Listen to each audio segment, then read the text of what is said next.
Hello dear students,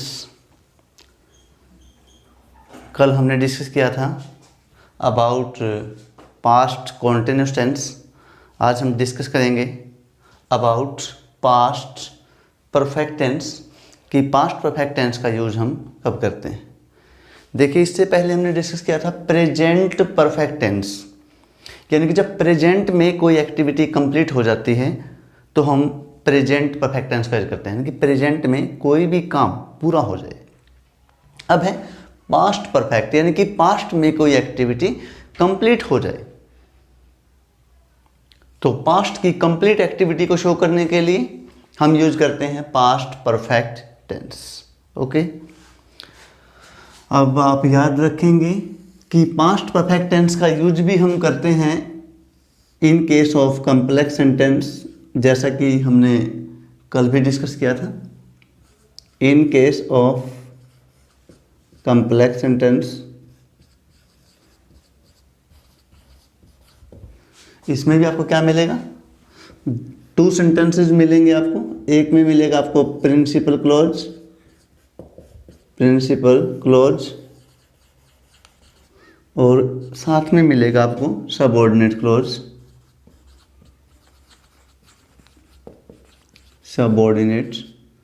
clause.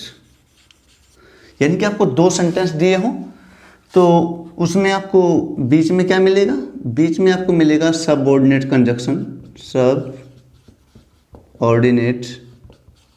Conjunction. Okay, अब देखिए यहाँ पे प्रिंसिपल क्लॉज कैसे होगा, सबऑर्डिनेट क्लॉज कैसे होगा और सबऑर्डिनेट कंजक्शन को हम किस प्रकार से आइडेंटिफाई करेंगे, ये हम एग्जांपल्स में शो करेंगे। ओके, तो देखिए इन केस ऑफ एफर्मेटिव सेंटेंस में हम कैसे यूज करते हैं। सबसे पहले आप यूज करेंगे सब्जेक्ट्स। क्या यूज करेंगे, subjects. After that had as a helping verb plus V3, यानी कि वर्ब की थर्ड फॉर्म प्लस ऑब्जेक्ट। यानी कि पास्ट परफेक्ट टेंस में आप हैड प्लस वर्ब की थर्ड फॉर्म का यूज करेंगे, चाहे आपका सब्जेक्ट सिंगुलर हो, चाहे आपका सब्जेक्ट प्लूरल हो, he she its I we you they, subject आपका कोई भी हो, आप हैड का ही यूज करेंगे, प्लस वर्ब की थर्ड फॉर्म लगाएंगे, यानी कि V3 का यूज करेंगे।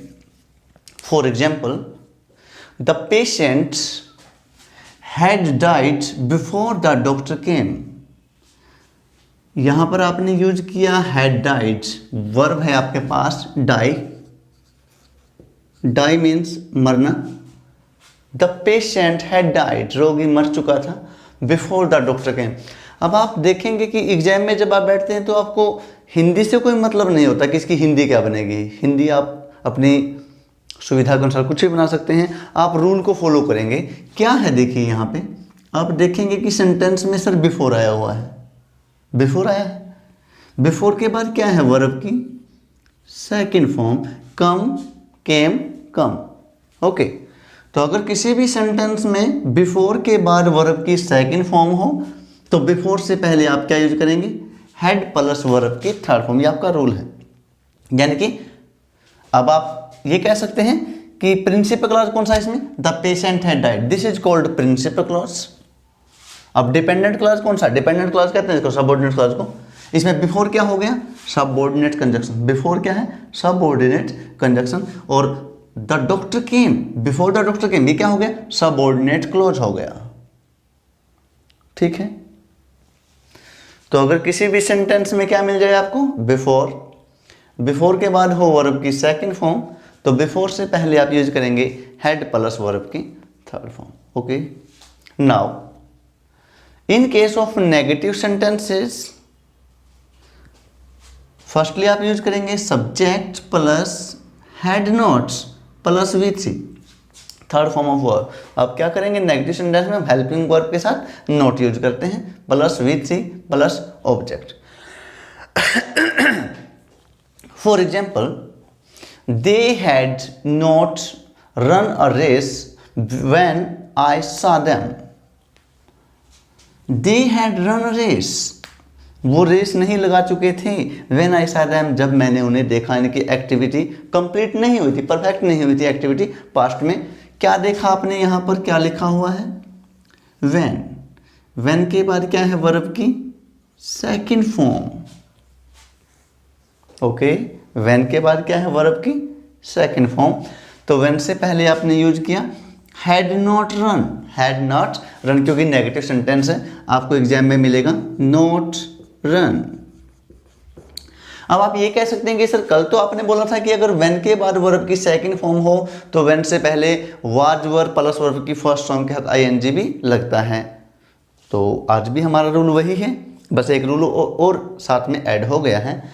तो क्या याद रखेंगे कि अगर व्हेन के बाद वर्ब की सेकंड फॉर्म है तो व्हेन से पहले आप वाज वर्ब प्लस वर्ब की फर्स्ट फॉर्म के साथ आईएनजी भी लगा सकते हैं और हैड प्लस वर्ब की थर्ड फॉर्म का यूज भी कर सकते हैं।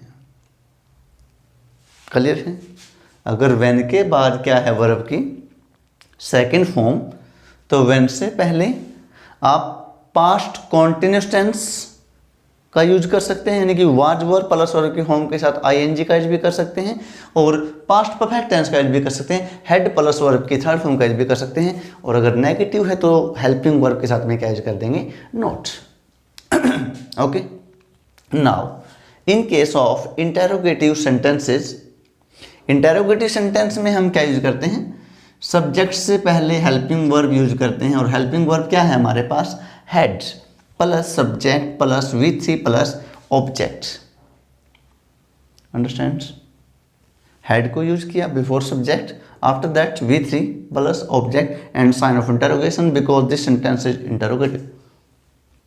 For example, had you finished your homework before the teacher came, क्या आप अपना होमवर्क पूरा कर चुके थे टीचर के आने से पहले।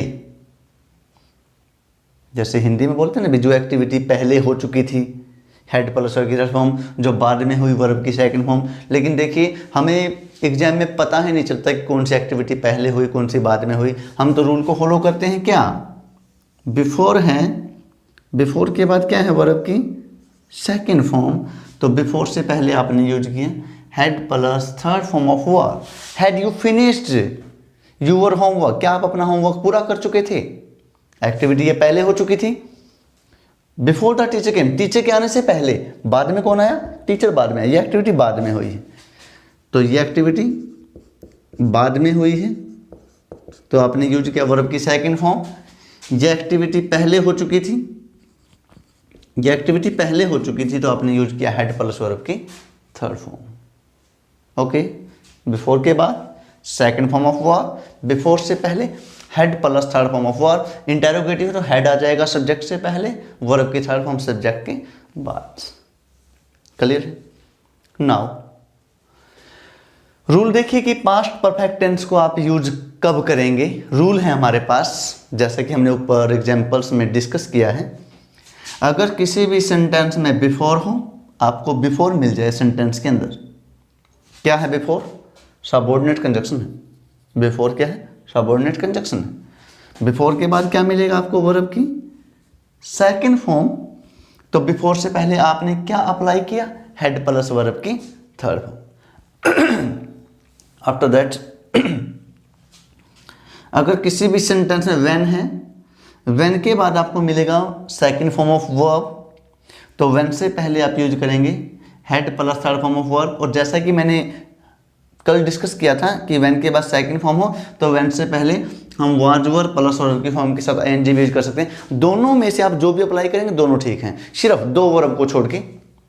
वाज वर्ब नहीं लगता है दो वर्ब्स के साथ में, एक तो आप कंप्लीट वर्ब, कंप्लीट, और एक फिनिश, इन दो वर्ब्स के साथ हम आईएनजी का यूज नहीं करेंगे तो क्या लगाएंगे, हेड प्लस वर्ब की थर्ड फॉर्म लगेगा इन दो वर्ब्स के साथ। अदरवाइज आप अगर व्हेन के बाद सेकंड फॉर्म है तो व्हेन से पहले आप वाज वर्ब प्लस वर्ब के फॉर्म के साथ आईएनजी भी अप्लाई कर सकते हैं और हेड प्लस वर्ब के थर्ड फॉर्म भी अप्लाई कर सकते हैं, सिर्फ किसको छोड़ के, कंप्लीट को छोड़ के और फिनिश को छोड़ के। ओके, नाउ आपने देखा बिफोर मीन होता है पहले और बिफोर का ऑपोजिट वर्ड होता है। बिफोर मैंने पहले और आफ्टर मैंने बाद में, उल्टा हो गया तो रूल भी उल्टा हो जाएगा। आफ्टर के बाद आएगा हेड प्लस वर्ब की थर्ड फॉर्म। देखिए बिफोर से पहले था, अब आफ्टर के बाद आ जाएगा।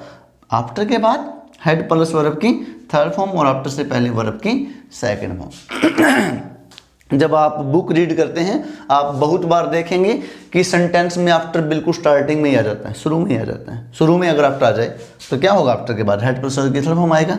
देखिए यहाँ पे after I had taken dinner, dinner करने के बाद आई वेंट टू स्लीप, मैं सोने चला गया। पहले काम क्या किया, पहले एक्टिविटी कौन सी हुई, आई हैड टेकन माई मील। यहां पर आप टेकन की बजाय हैड भी कर सकते हैं। After I had dinner, have verb है यहां पे, मान लेते हैं यहां पे टेक वर्ब भी हो सकता है, लेकिन यहां पे हैव वर्ब भी हो सकता है। अगर हैव है तो क्या हो जाएगा, आफ्टर आई हैड, इसका मतलब ये हैड हेल्पिंग वर्ब है और ये हैड क्या हो गया, मेन वर्ब हो गया। तो क्या है यहाँ पे आफ्टर, आफ्टर के बाद क्या लगा दिया आपने, हेड प्लस वर्ब की थर्ड फॉर्म। रूल यही कहता है, आफ्टर के बाद आएगा हेड प्लस वर्ब की थर्ड फॉर्म और उसके बाद क्या मिलेगा आपको, वर्ब की सेकंड फॉर्म मिलेगा। After I had my dinner या फिर आई हैड डिनर, डिनर करने के बाद आई वेंट टू स्लीप। यहाँ पर वर्ब की सेकंड फॉर्म का यूज किया गया है, तो पहले क्या यूज करेंगे, आफ्टर के बाद आप यूज करेंगे head plus third form of verb. Clear है, ये तीन जो कंजक्शन है आप याद रखेंगे, बिफोर, व्हेन एंड आफ्टर, इस रूल को फॉलो करेंगे, इंपॉर्टेंट रूल है बिल्कुल।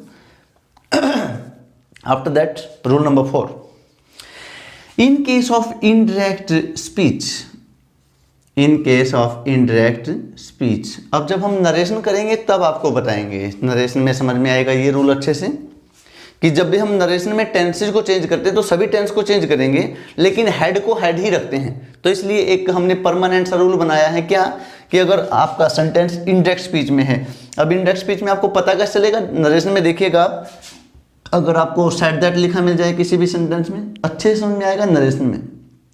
एट प्रेजेंट देखिए, अगर किसी भी सेंटेंस में said that, told that, asked, advised, ordered, requested, admitted, ये वर्ड आपको मिल जाते हैं, इट मीन्स आपको पता चल जाएगा कि ये डायरेक्ट से इनडायरेक्ट स्पीच में इसको चेंज किया गया है।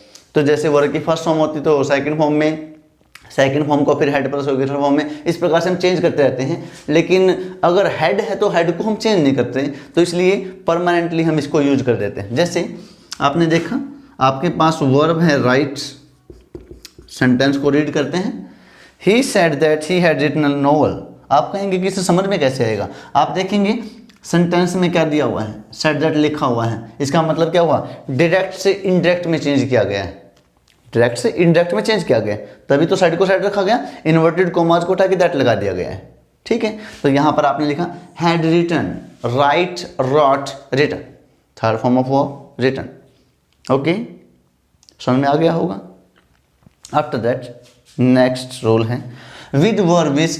अब आप देखेंगे बहुत ही छोटा सा रूल है, वर्ब लिखी हमने विश, आप बस इतना देखेंगे कि अगर किसी भी सेंटेंस में विश वर्ब हो, विश वर्ब आ जाए, इच्छा करना, विश, तो विश वर्ब आ जाए तो भी आप यूज करेंगे हेड प्लस वर्ब की थर्ड फॉर्म। बहुत इंपॉर्टेंट रूल है, कई बार बिल्कुल छोटा सा एग्जांपल दे देते हैं।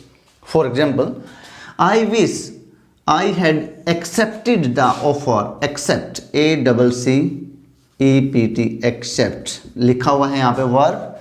आपने क्या देखा कि सर विश वर्ब आया हुआ था, तो विश वर्ब आया है, विश वर्ब आई है, तो आपने यूज किया had plus third form of verb. एक एग्जांपल और देखिए, I wish I had won the match, आपके पास वर्ब है विन, वॉन, वॉन।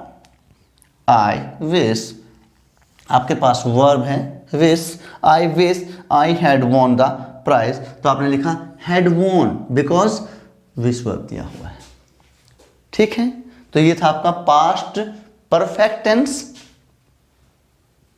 आप रूल्स को फॉलो करेंगे और यूज करेंगे head plus third form of verb in case of affirmative sentences, head not plus third form of verb in case of negative sentences, and head plus subject plus with C plus object in case of interrogative sentences. Okay, आपकी जो notebook है उसके अंदर आप इसको अच्छे से right करेंगे। एग्जाम्पल शो करेंगे, आप कोई भी एग्जाम्पल बना सकते हैं इन रूल्स को मिलाकर, खुद से भी कुछ ना कुछ कोई 5 जो एग्जाम्पल हैं, यानी कि 5 एग्जाम्पल्स आप अपनी रफ नोटबुक में बनाकर देखेंगे। ठीक है, कल हम डिस्कस करेंगे about past perfect continuous tense. Okay.